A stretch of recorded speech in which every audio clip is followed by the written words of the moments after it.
Short Commission on Status Women is the sponsor today, and with that we get just a few minutes to talk about the commission and our work. And I'd like to introduce to you India Whitty from USSWLC, who's the Vice Chair of the Short Commission on Status Women, to talk a little bit about our work.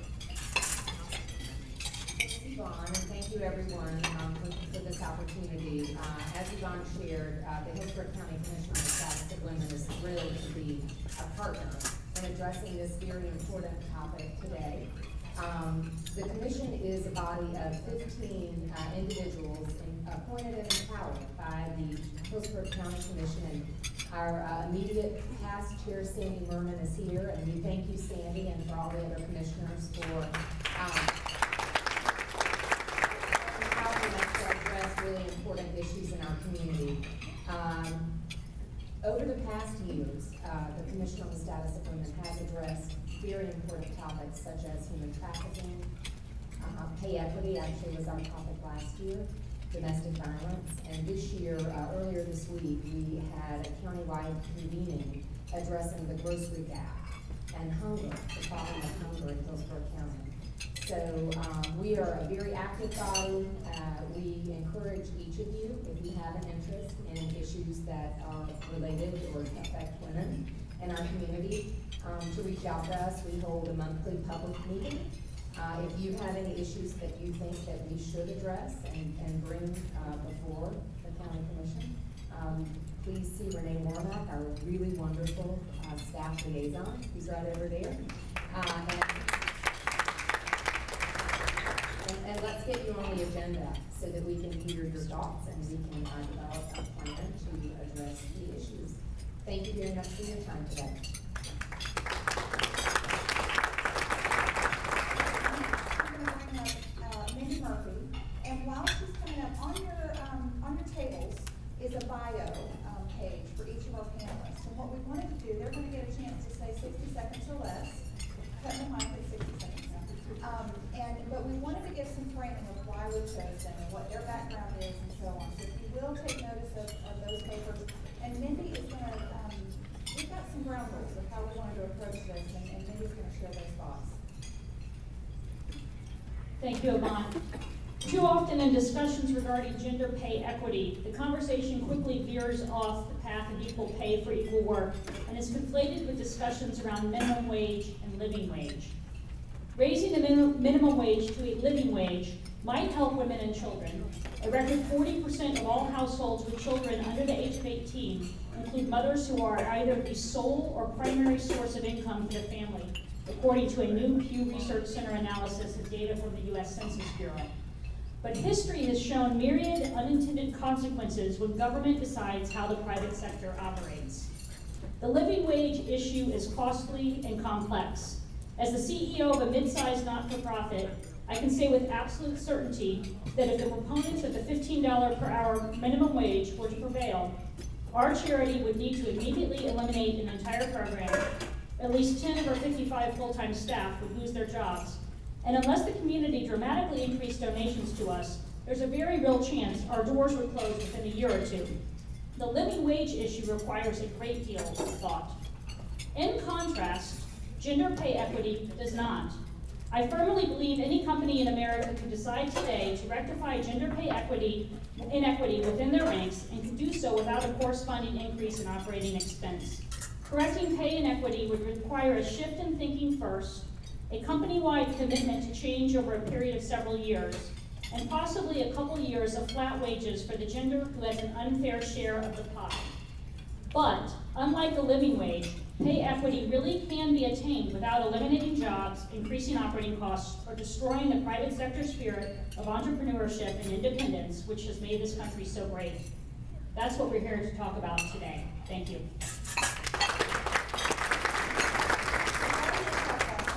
We're going to start with our panelists go down the line and introduce themselves briefly, and then we've got mics here to the sides. If you would come up and form a line for your questions, and we will go from there. Tom, we'll start with you.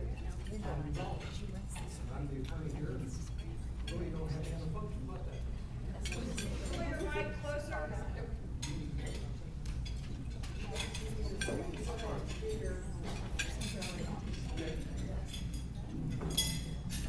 try that again. Hi, I'm Tom Gonzalez, and I am an attorney, and I do work that involves compensation. And I guess the reason I'm here and the thing I think I can do the most is to emphasize that the topic is pay equity. And I think it's a topic that really is dependent for any kind of meaningful discussion on recognizing the definition and what we're talking about. Because as we've already heard, there is an issue of equal pay that is certainly part of the pay equity issue, but it's not the issue. And it's only part of the issue, and it's not what I think the discussion is very centered on today. With respect to the concept of equal pay, there are two laws in the United States. One of them is called the Equal Pay Act, one of them is called the Title VII. Both of them prohibit discrimination based on wages. The one, the Equal Pay Act, is entirely dependent on it being truly equal pay, meaning equality in skills and qualifications and conditions, and requires a showing of that equal pay in order for it to be brought into play. Title VII is a little more broader and does not technically require that there be equal work under equal conditions. It simply requires that there not be a motivation of sex, but as a practical matter, it doesn't really add much to the issue in the context of equal pay. Neither of those laws, and there are state versions of those laws as well, but none of those laws will bring you to what is pay equity. And pay equity is an entirely different issue in the sense that it depends on so many things, I think, that need to be talked about. Pay We're equity. gonna get to those. Your time is up. Hi, I'm Amy Littlefield, I'm Deputy Managing Editor for Politics and Business at the Tampa Bay Times, and I oversee PolitiFact, our fact-checking website. I'm going to try to bring a factual perspective to this conversation. Misstatements over the gender pay gap are common, and it's something we've definitely kept track of. So I want to give you just a baseline for this conversation that hopefully will help. So for starters, it is correct to say that women make 77 cents for every dollar that a man earns. It is incorrect to say that women make 77 cents for doing the same job as a man.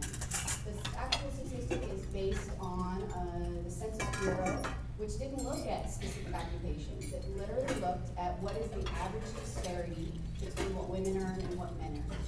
When you start to drill down in different ways, you can drill down based on just salaried workers, and you'll get a smaller pay gap. It's 82%.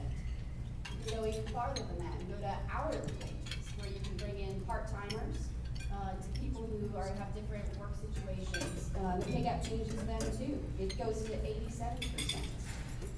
And even still, if you go really narrow, it looks totally different. There's a research that looked at single women in their 20s who are childless and live in major metro areas. Those women actually out-earn their male peers. So really interesting, and really just varied. And one of the common things that researchers and experts who study this say is, there's just too many variables. There's too many ways to look at this. And when you're trying to think about the numbers for a conversation like this, you have to consider that. So there's one study that the Department of Labor commissioned by CONSAD Research Corp. And they tried to bring in as many factors as they could. They looked at women who left the workforce to raise children or care for elderly family members, women who maybe took a lower paid job because it had higher benefits that were better for their family, things like that. And when they sort of tried to account for as many factors as they could, they got a pay gap that was more like 93% to 95%. So there's a base standard, and then there's some different standards based on what you're looking at. Hi, my name is Susan Leisner, and I was a lead plaintiff in a class action lawsuit against New York Telephone, and it was Tommy Title VII suit. And the problem here was they had two separate management training organizations where they hired people in. One was almost all women, one was almost all men. The men were hired at 2 levels higher than the women with the same qualifications. So a woman coming right out of college was a level 5, a man was a level 7. We were represented in our lawsuit by Columbia Law School, 2 professors, and sort of like a seminar, just like in the movies or TV, but without the sex and violence. The other side was represented by AT&T, New York Tel, and a large New York law firm. We were filed in federal court. We were very fortunate in the judge we were assigned. The judge was Constance Baker Motley, who was the first African-American woman appointed to the bench. She was appointed by Lyndon Johnson and the clerk for Thurgood Marshall. Wow. So we went to trial on a preliminary injunction, which said that what they were doing was causing irreparable harm to the women in the class. The class was over 2,000 women. We won the preliminary injunction, we went to trial, and then went to settlement. It probably affected the settlement about 5,000 women. Went over 5 years, guaranteed pay increases, and promotions. Now, going back and looking at that case, the statistics in that case were that the women earned about 60 to 70% of what the men earned. Now, it's disappointing to me that so many years later, we have barely gotten up to 77%. So, you know, when you have to do a lawsuit like that, you think, oh good, we did this, you know, things are gonna change. They change very slowly. So, we still have a lot of work to do. Hi, I'm Diane Price, I'm the London Chair of Women in Gender Studies at USL. And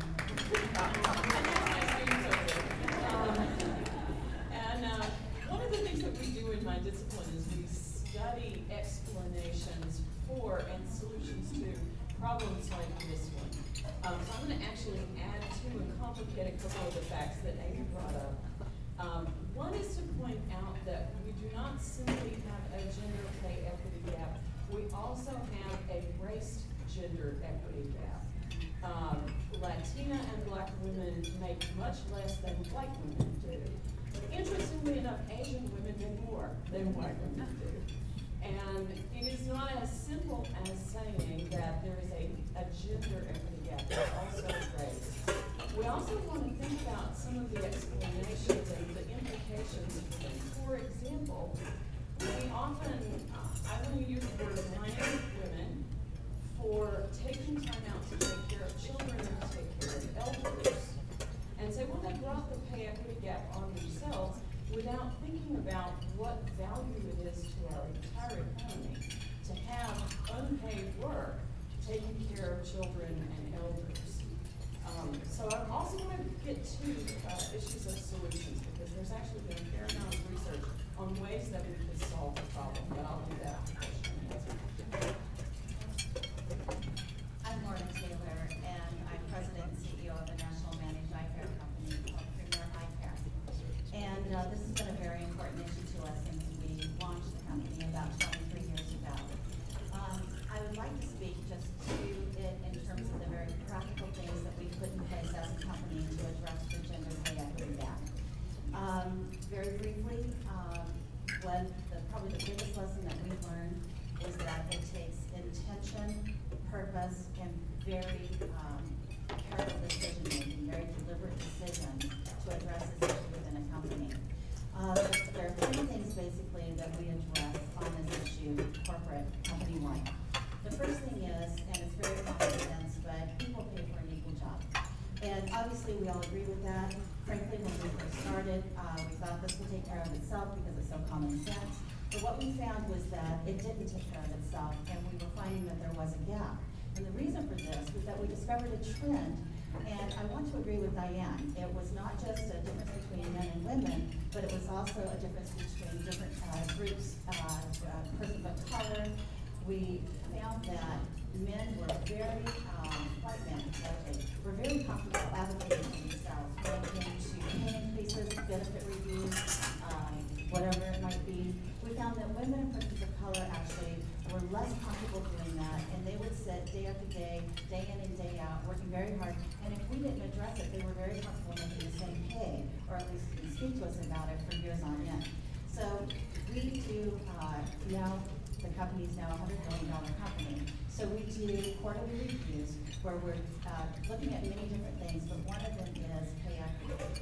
And we're doing little tweaks along the way. and it might seem counterintuitive to business people, but we actually give increases whether they're requested or not, if that's what needs to be done to tweak the wage to make sure that we have gender pay equity. The second thing that we do, and it's a little more challenging, but it's making sure that we have gender balance in the higher paying jobs. And this is actually really quite difficult.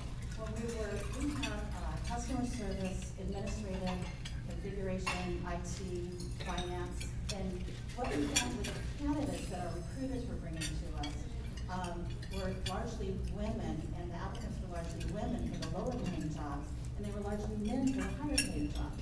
So, of course, we worked with our recruiters and we said, we need you to bring us a very diverse group of candidates for us to choose from. We want them to all be highly qualified, but we needed to be a diverse group. They did, but even that wasn't enough. So we developed very robust development programs so that we could, again, and so much of this is not just about women, but it's really people of color also, another diversity group.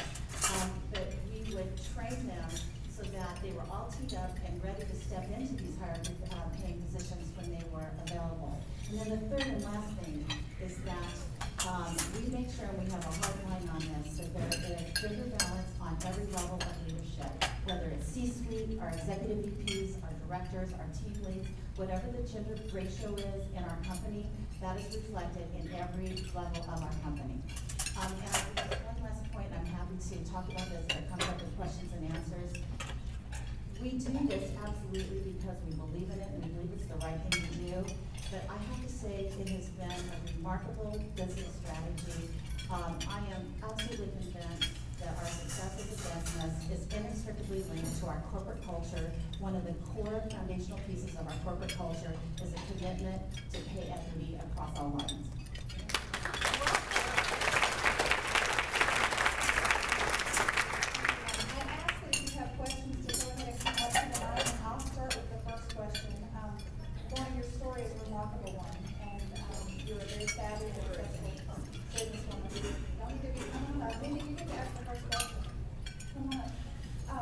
But I know that you measure everything, and I also know that corporate-wise we expect your privacy and so on, but are there any things that you've measured with this that you would share with us?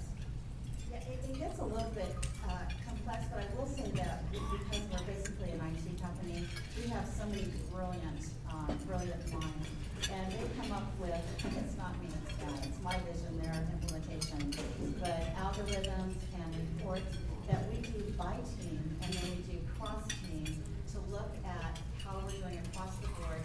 And we're not perfect, there are a lot of adjustments that need to be made, but we do actually make these things, and I'd be happy to share. I mean, anyone's welcome to come to our office. Our team's very excited to share some of the innovations that they've come up with on the reporting and benchmarking with this. Hi, I'm Donna Honeycutt with WMNF. I wonder if you could speak to the effects of the initial job offer and initial accepted wage within a firm or within a company, and how that affects later pay increases. In other words, if a woman is coming in and negotiating less hard for her initial wage, that leveling job for her entire career at the firm, and she's going to continue to be a lower baseline at each level of increase. The short answer is yes. There was a study done by the American Association of University Women just like a couple of years ago of young people. And so it's interesting, if you narrow this down so that you've got women who are single, who are living in the city, who are college educated, you can find that there's hardly any payback. If, on the other hand, you take recent college graduates, across the spectrum, men make more than women do. And it's a horrifying graphic, not in the hardcore higher education.